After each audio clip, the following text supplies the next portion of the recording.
poem here says, comment number 1. Comment number 2 was dynamite, but comment number 1 was the one that we decided to use here this evening because it makes a comment, if you listen closely, on what is now being advertised in East Harlem as the Rainbow Conspiracy, a combination of the Students for a Democratic Society, the Black Panthers, and the Young Lords. And this is my particular comment about that conspiracy. Comment number 1.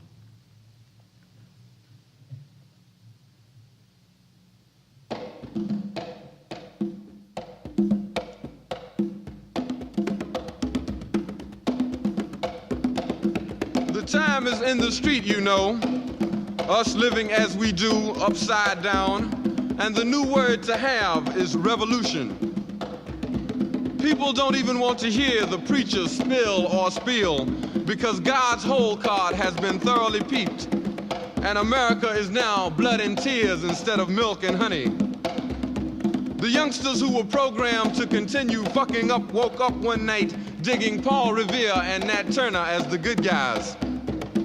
America stripped for bed and we had not all yet closed our eyes. The signs of truth were tattooed across our often entered vagina. We learned to our amazement the untold tale of scandal. 2 long centuries buried in a musty vault, hosed down daily with a gagging perfume.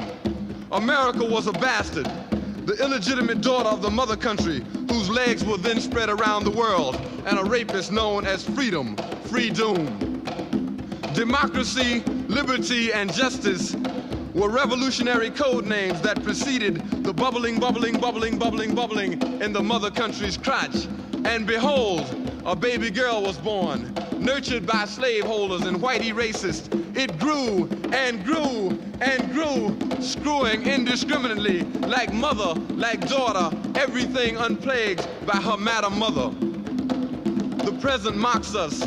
Good black people with keen memories set fire to the bastards who ask us in a whisper to melt and integrate.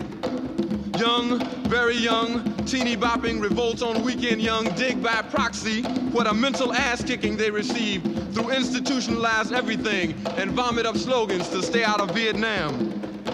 They seek to hide their relationship with the world's prostitute, alienating themselves from everything except dirt and money with long hair, grime, and dope to camera hide the things that cannot be hidden.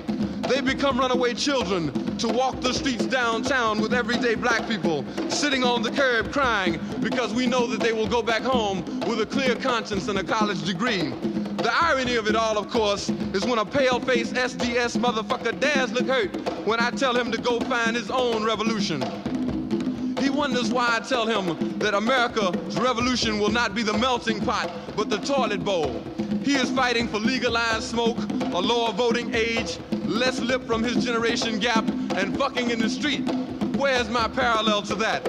All I want is a good home and a wife and a children and some food to feed them every night.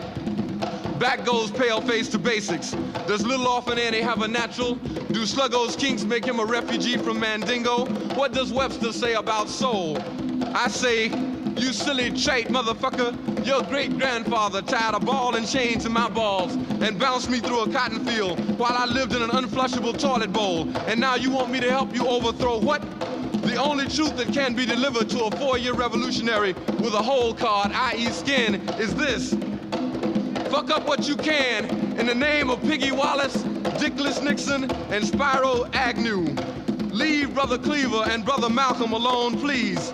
After all is said and done, build a new route to China if they'll have you. Who will survive in America?